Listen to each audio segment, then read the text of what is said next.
Coronavirus aux USA, face au risque de récession, la réunion de la Réserve fédérale est très attendue. Après avoir abaissé les taux jusqu'à zéro et lancé toute une palette d'initiatives pour soutenir l'économie américaine face à la crise inédite du coronavirus, la Fed tiendra ce mardi et mercredi une réunion monétaire virtuelle et devrait donner ses projections pour le pays. Les habituelles spéculations sur la hausse ou la baisse des taux directeurs ont été remisées aux oubliettes. Les taux frôlent désormais le zéro et ne devraient pas bouger de sitôt, la Fed faisant tout son possible pour éviter de passer en territoire négatif. Les perspectives de reprise sont incertaines, nous sommes là pour des années, pense même Michael Feroli, chef économiste de JP Morgan, estimant que ce rendez-vous a toutes les chances d'être une réunion sans événement. Ce sont donc plutôt les perspectives de la Réserve fédérale pour l'économie américaine qui vont agiter marchés et observateurs. Les choses se sont détériorées rapidement et les perspectives de reprise sont incertaines, a indiqué Alaf Diane Swonk, économiste en chef pour Grant Thornton, pour qui c'est une dégradation majeure des prévisions. Je pense qu'ils diront, l'économie se dégrade à une vitesse folle et les perspectives sont très incertaines, a commenté Michael Feroli. Il craint cependant que les membres du comité monétaire ne s'aventurent pas à prendre une position ferme sur les perspectives économiques, en partie conditionnées par des éléments de santé publique hors de leur contrôle. Lire aussi, coronavirus, train déclare l'état d'urgence aux États-Unis, la dernière réunion du comité monétaire de la Fed remonte au 15 mars. Elle s'était tenue un dimanche, après avoir en urgence été avancée de 2 jours face à l'avancée du virus sur le sol américain. Depuis, l'économie américaine s'est mise en veille, plus de 26 millions de personnes se sont inscrites au chômage et la barre des 53 000 morts du Covid-19 a été franchie ce samedi. En 2 mois, la Réserve fédérale a lancé une avalanche de mesures, qu'il s'agisse d'outils habituels ou de nouveautés, afin de rassurer les marchés et de donner une bouffée d'air aux entreprises et aux ménages. Je pense qu'ils vont dire qu'ils ont pris une grande variété de mesures et qu'ils sont prêts à prendre toutes celles qui seront nécessaires aussi longtemps qu'il y aura besoin, c'est-à-dire jusqu'à ce que l'économie se soit redressée, a estimé l'économiste Joël Naroff. Après avoir abreuvé les marchés en liquidités et avoir repris les achats massifs d'obligations, l'institution est venue en soutien au gigantesque plan américain de relance de l'économie, apportant de l'argent frais aux banques qui prêtent aux petites et moyennes entreprises. Elle a même créé son propre programme de prêt aux moyennes entreprises et collectivités locales.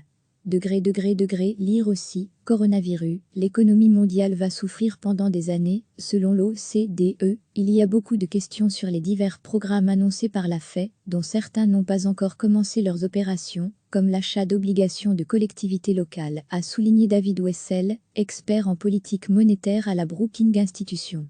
La Fed a abaissé ses taux à 2 reprises en 2 semaines début mars, les faisant passer d'une fourchette de 1,50% à 1,75% à une fourchette de 0% à 0,25%.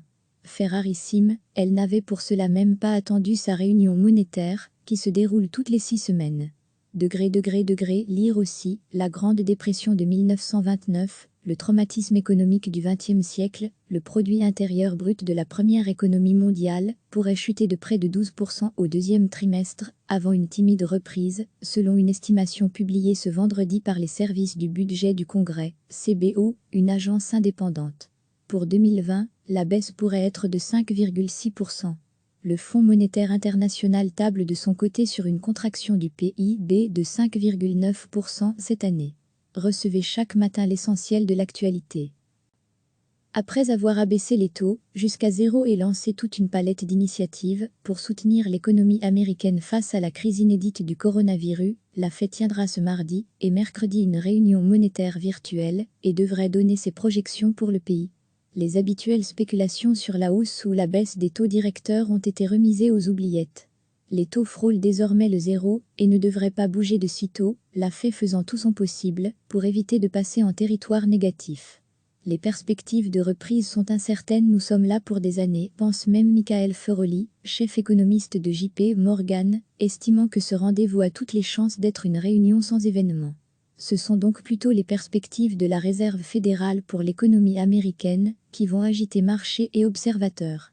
Les choses se sont détériorées rapidement et les perspectives de reprise sont incertaines, a indiqué Alaf Diane Swonk, économiste en chef pour Grant Thornton, pour qui c'est une dégradation majeure des prévisions.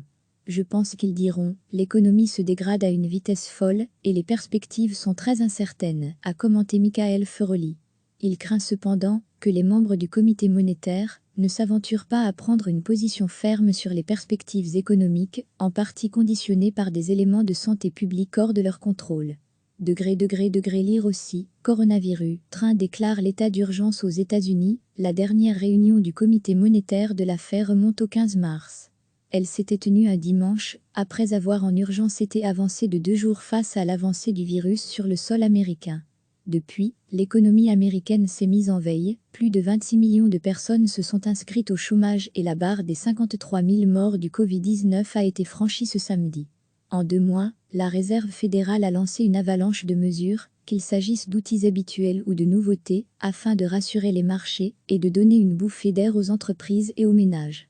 Je pense qu'ils vont dire qu'ils ont pris une grande variété de mesures et qu'ils sont prêts à prendre toutes celles qui seront nécessaires aussi longtemps qu'il y aura besoin, c'est-à-dire jusqu'à ce que l'économie se soit redressée, a estimé l'économiste Joël Naroff. Après avoir abreuvé les marchés en liquidités et avoir repris les achats massifs d'obligations, l'institution est venue en soutien au gigantesque plan américain de relance de l'économie, apportant de l'argent frais aux banques qui prêtent aux petites et moyennes entreprises.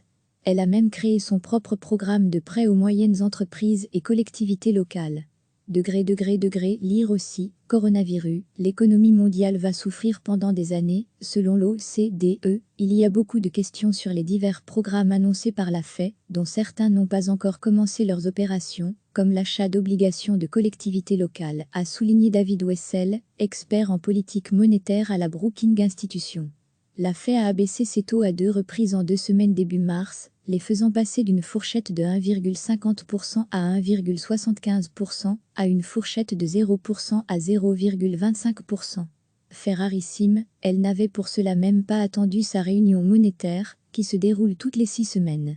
Lire aussi, la Grande Dépression de 1929, le traumatisme économique du XXe siècle, le produit intérieur brut de la première économie mondiale, pourrait chuter de près de 12% au 2e trimestre, avant une timide reprise, selon une estimation publiée ce vendredi par les services du budget du Congrès, CBO, une agence indépendante. Pour 2020, la baisse pourrait être de 5,6%. Le Fonds monétaire international table de son côté sur une contraction du PIB de 5,9% cette année. Cliquez sur s'abonner pour recevoir les dernières nouvelles.